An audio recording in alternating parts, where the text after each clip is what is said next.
आरक्षणाचा दुर्दैवी खून जो पडला आणि आमच्या मराठा समाजाचं अहित झालं, यामध्ये अशोक चव्हाणांची भूमिका ही दुतोंडी आहे, कथनी आणि करणीमधल्या फरकाची आहे.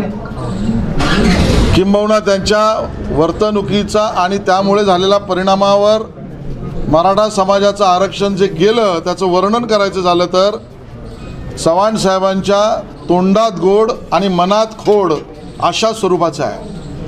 त्याचं कारण सुप्रीम कोर्टासमोर गायकवाड आयोगाच्या बाजूने भूमिका मांडण्यामध्ये अशोक चव्हाण साहेबांची उपसमिती कमी का पडली. दुसरा प्रश्न, सुप्रीम कोर्टासमोर गायकवाड आयोगाचे सर्व कागदपत्रे परिशिष्टासहित आणि जोडपत्रासहित इंग्रजी अनुवाद न करता का ठेवले गेले किंवा का प्रेझेंट केले गेले नाही. नंबर 3, एकाच दिवशी राज्यपालांकडे आरक्षण द्या म्हणायचं आणि अशोक चव्हाण साहेब काँग्रेसच्या शिष्टमंडळाचे सदस्य म्हणून त्याच दिवशी मुख्यमंत्र्यांकडे जाऊन आरक्षण तर जाऊ द्या, आरक्षणाच्या फायद्यावर तर बोला, अशी भूमिका का बदलली हे संशयास्पद आहे.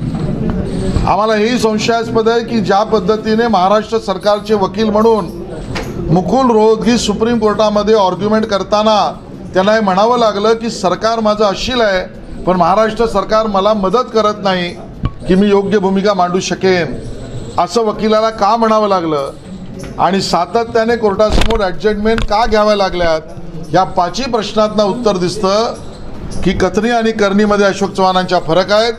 त्यांची भूमिका दुतोंडी आहे, तोंडात गोड आणि मनात खोड अशा पद्धतीची आहे. काँग्रेस आणि अशोक चव्हाणांची नेमकी भूमिका काय आहे? काँग्रेसची भूमिका पहिल्यापासूनच मराठ्यांना आरक्षण मिळूच नये याच स्वरूपाची दिसते आणि म्हणून कालेलकर आयोगाच्या वेळेला मराठा आरक्षणाचा विचार करता आला असता, केला होता पण तो टेबल झाला नाही. काँग्रेसने याचं उत्तर द्यावं.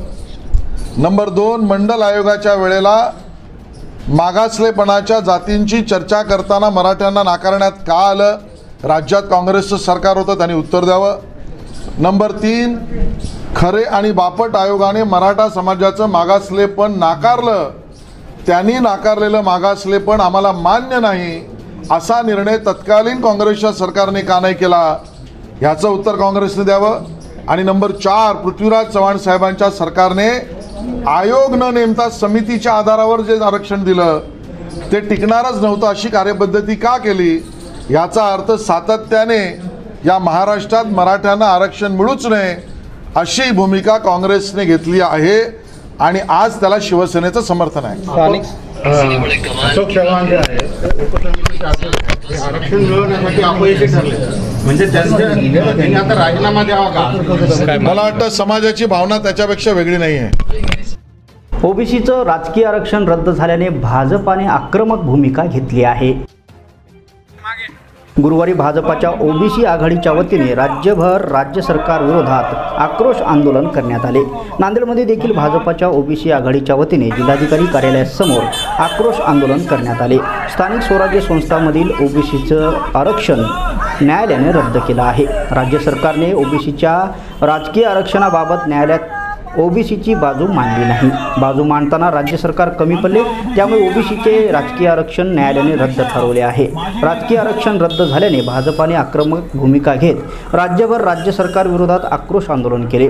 आगामी काळात राज्य सरकार विरोधात तीव्र आंदोलन करण्याचा इशारा भाजपा ओबीसी आघाडीचे जिल्हाध्यक्ष व्यंकट जिंदम यांनी दिला आहे. यावेळी भाजपा महानगराध्यक्ष प्रवीण साले, ॲडव्होकेट दिलीप ठाकूर, व्यंकट मोकले, महिला आघाडीच्या सततारका पांढरे यांच्यासह भाजपाचे पदाधिकारी उपस्थित होते.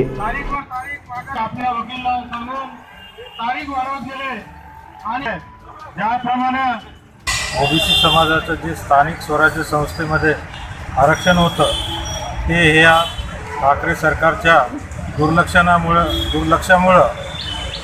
त्यांनी वेळोवेळी कागदपत्र जे सुप्रीम कोर्टानं मागवले होते ते न पुरवल्यामुळं सदरच्या आरक्षणाबाबत सुप्रीम कोर्टाने यांना 12 ते 15 वेळेस तारखा दिल्या होत्या, परंतु यांनी एकाही तारखेला हजर न राहता प्रत्येक वेळी तारीखवर तारीख वाढवून घेऊन शेवटी सुप्रीम कोर्टानं याच्यामध्ये जे त्यांनी कागदपत्र मागवले होते मागास आयोगाचे ते यांनी सादर न केल्यामुळे सदरचा आदेश जो आहे ओबीसी समाजाच्या विरोधात सुप्रीम कोर्टाने दिलेला आहे, त्या नाकर्ते ठाकरे सरकारच्या विरोधात म्हणून आमचे योगेश अण्णा प्रदेशाध्यक्ष ओबीसी मोर्चा भारतीय जनता पार्टी यांच्या आदेशानुसार आम्ही आज इथं ओबीसी आक्रमक आंदोलन केलेलं आहे.